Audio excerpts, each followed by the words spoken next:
this conference today is a wide variety of topics, and we have covered many different things, but in the end technology stays important, so we'll go back to technology, and we have still 3 presentations, and all of them are about heat exchangers. So we have already understood this is the core element.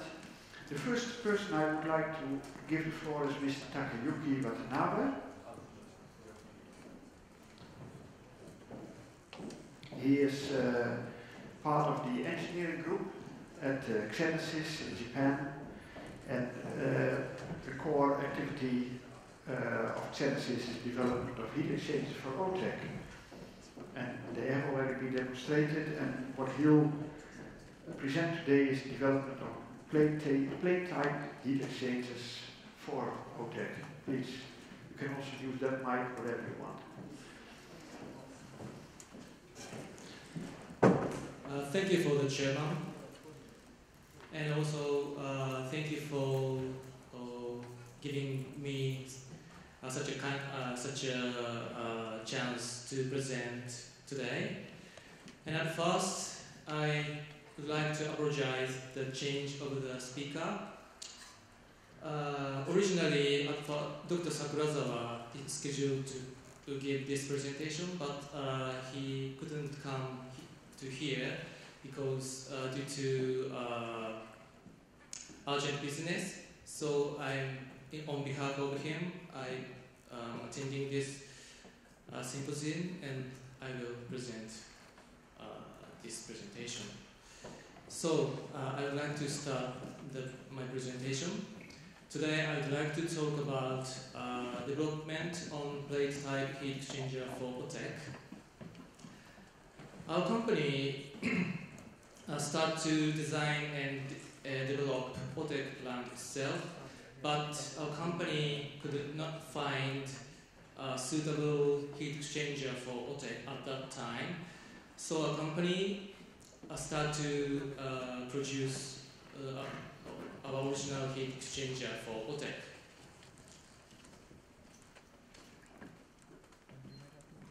And for this picture, I picked up some picture from the website OTEC project and from home pages in the world. And some are actually ongoing project, and some are under the planning stage. But I think now OTEC development is in the demonstration and commercialization stage. And heat exchanger is one of the most important pieces of equipment.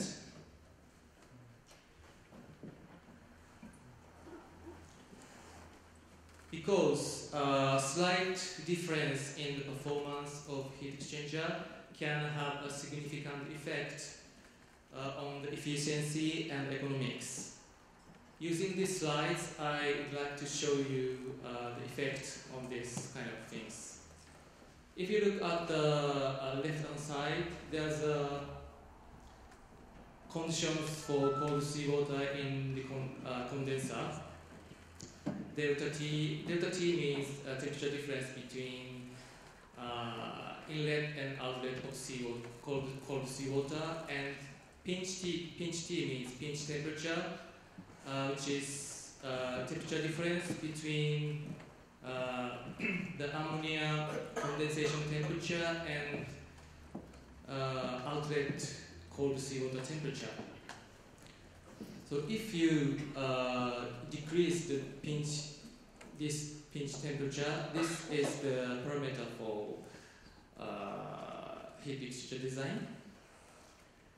Ammonia condensation temperature goes down, and this leads thermal cycle efficiency goes high, and seawater flow rate goes down, and own power consumption goes down, and required gross power goes down, and net power efficiency goes up. So this is a very good effect in terms of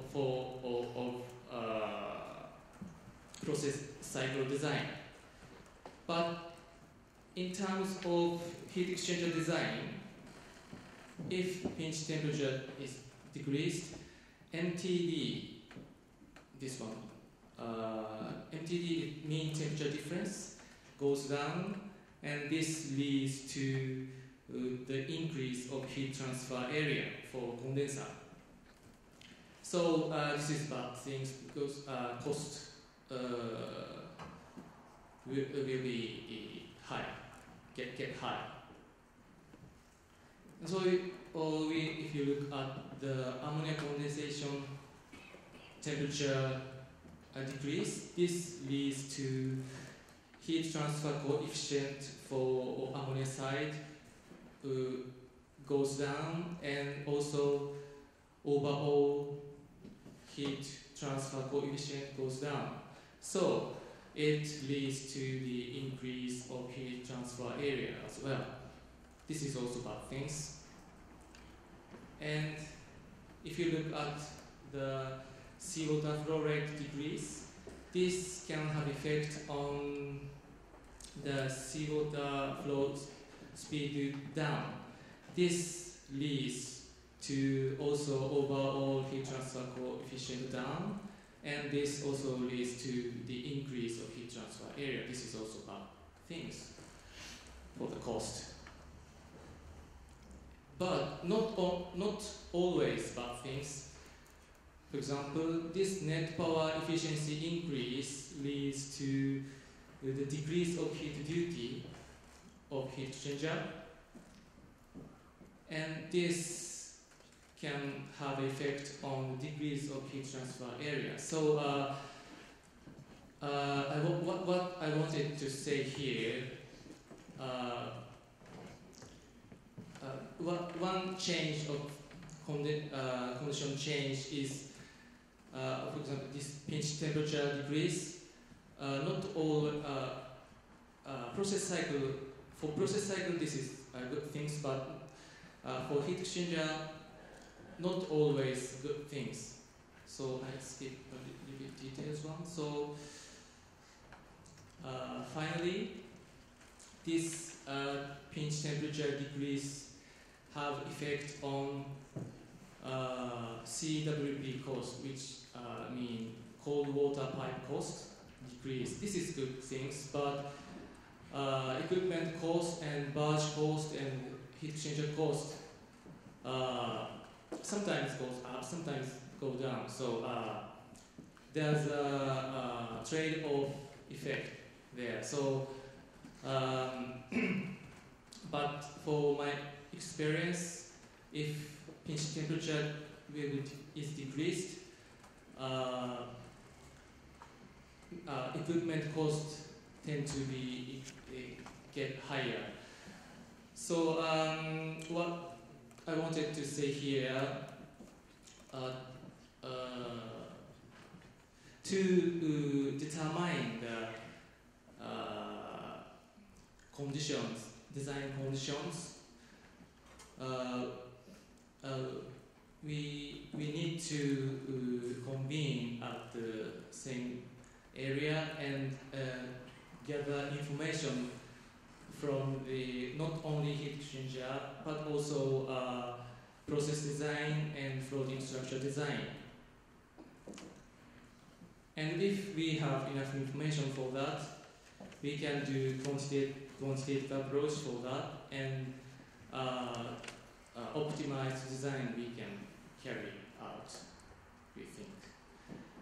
And in this slide, I sum up requirements for OTEC heat exchanger. Mainly two items, such as part one, material requirements, and second one, structure requirements. And regarding material requirements, I sum up moreover two items such as seawater corrosion resistance and material availability.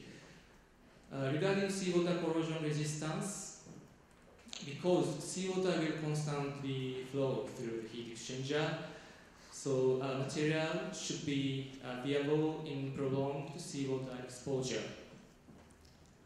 And second thing is material availability. Because heat exchanger for OTEC needs larger heat transfer areas per power output due to its low thermal cycle efficiency. So a stable supply of heat exchanger material is necessary. For this requirement, we select titanium as a material. Titanium has a track record as a highly reliable material for use in seawater, as you know. And the confirmed recoverable reserves are about the same as copper. So this ensures there is no issue in terms of stable supply.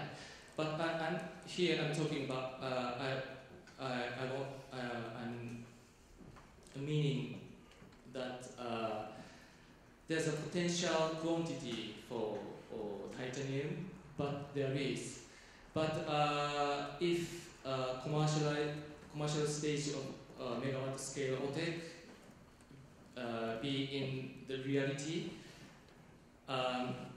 maybe current production facility of titanium is not enough. So titanium making plant should be additionally constructed. But anyway, possibly the quantity is enough. And regarding structural requirements, I sum up 3 items such as first one, heat transfer performance. Compactness can contribute to reducing the cost of heat exchanger as well as OTEC plant, including offshore platform. It is necessary to improve heat transfer performance to make heat exchanger compact. And second requirements is optimization for seawater and working fluid flow for OTEC case. It is important to be the structure designed optimally, considering both of the heat transfer performance and the pressure loss, even in conditions of very, very different flow ratio between seawater and media. And third one, less maintenance. The workload for the maintenance after commissioning should be reduced, especially for the large OTEC with offshore platform, where large quantities of heat exchanger are installed. And first requirements, we select plate type heat exchanger, which is suitable for compactness, as you know. A C ratio means heat transfer area divided by heat exchanger volume. This C ratio of our heat exchanger is about 2 times. This enables heat exchanger to be compact. Moreover, titanium plate with the roughened surface, which enhances turbulence, has been recently to improve the performance. So due to this development, 20 to 30% improvement will be expected. And second requirements, optimization for seawater and working fluid flow for OTEC case. We select the configuration structure applicable for very different flow ratio. If you look at the right hand side picture, this is image of a heat exchanger. This is plate type. Plate bundle is placed in like box like this. So covered from side covers can be removed like this. Of course, this is can be welded, but this can be removed like this. So as shapes and size of nozzles can be designed with the flow ratio. Optimum design is available even for the case of much different flow ratio. And third one, less maintenance. This heat exchanger is cleanable, all welded plate heat exchanger. Like this, the cover can be removed like this. So we can do jet cleaning like this. Like this. And also can do chemical cleaning as well. This is a picture of a heat exchanger, right hand side. And there's no time, so this is the last one. This picture shows OTEC demonstration facility in Okinawa in Japan. And our heat exchanger is used for OTEC demonstration facility in Okinawa, Japan. Throughout more than 3 years consecutive operation, it is confirmed that the stability of heat transfer performance, pressure loss, and durability. So our heat exchanger has been, we confirmed that as well. XP has been, our heat exchanger has been withstanding maintenance, sudden stops of seawater pump, and various conditions in use. Okay, so thank you for your attention.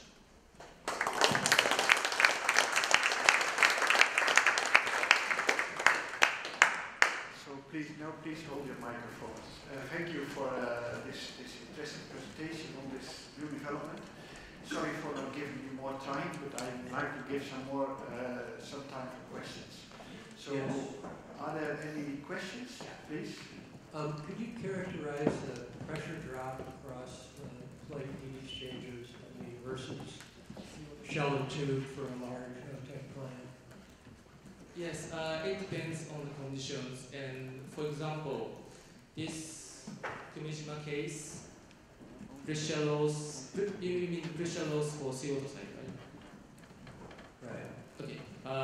In Kumishima case, the pressure loss for CO2 side is less than a few kilopascal. How does that compare to shell and tube? Did you do that analysis? Shell and tube heat exchanger? We measure pressure loss. Also, we can calculate at the design stage. Yeah. And also, this is this plant continue to be run. Right. So we measure the pressure loss between inlet and outlet. Yeah. So one thing we've been doing as well as other companies in Hawaii is testing aluminum, brazed aluminum, and friction stirred welding aluminum for heat exchangers. Aluminum's a lot cheaper than a titanium, and they've been under test for about 4 years now. We've got about 2,000 different samples of the material, different widths and all kinds of things, and things really look good. Right? Are you looking at aluminum at all in the future in terms of your heat exchangers? At this moment, we cannot press the aluminum in our factory press machine, so we don't choose the aluminum. But The advantage of aluminum is cheap. It's got a better heat transfer coefficient, and the number of heat exchangers in an OTEC plant goes up linearly with the power. So the big hitter when you get into commercial plants are the heat exchangers. Not so much the pipe. The pipe area goes up as a square, but so that's something you might want to look at in terms of commercialization of large plants. I understand smaller plants is different.